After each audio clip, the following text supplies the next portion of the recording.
সাল্লাল্লাহু আলাইহি ওয়াসাল্লামের দূত গিয়েছিলেন, তিনাকে ওই জায়গার মধ্যে হত্যা করে ফেলেছে। বলেন নাউজুবিল্লাহ।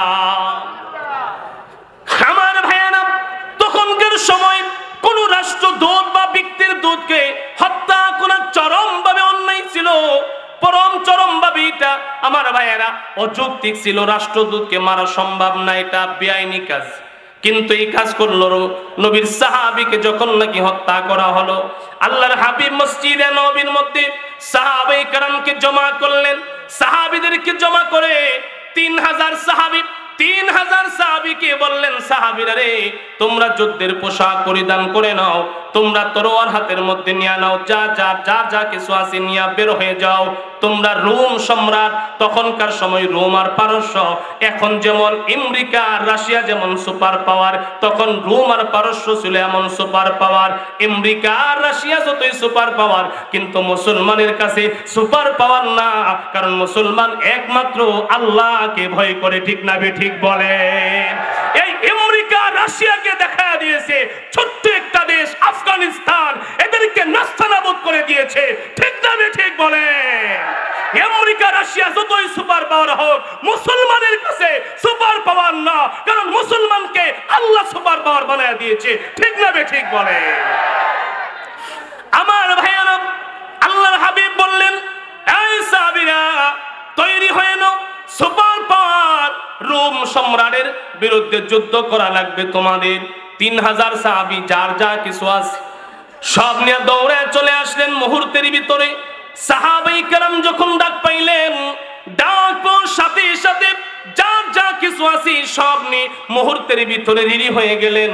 আল্লাহর হাবিব এই সব সাহাবীদের মধ্য থেকে ডাক দিলেন, আমার যায়েদ ইবনে হারেসা কয়, যায়েদ ইবনে হারেসা কই, লাব্বাইকা ইয়া রাসূলুল্লাহ, ওগো আল্লাহর নবী, আমি আপনার সামনে উপস্থিত আছি। আল্লাহর হাবিব বললেন, এ যায়েদ, যায়েদ তাড়াতাড়ি যাও, বাড়ি থেকে বিদায় নিয়ে আসো।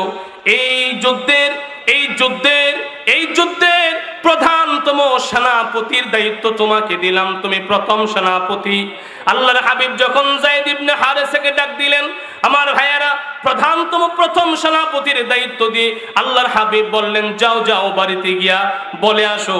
2 নম্বরে ডাক দিলেন আল্লাহ রসুলের আপন চাচাতো ভাই, আল্লাহ রসুলের আপন চাচাতো ভাই জাফর ইবনে আবি তালিবকে।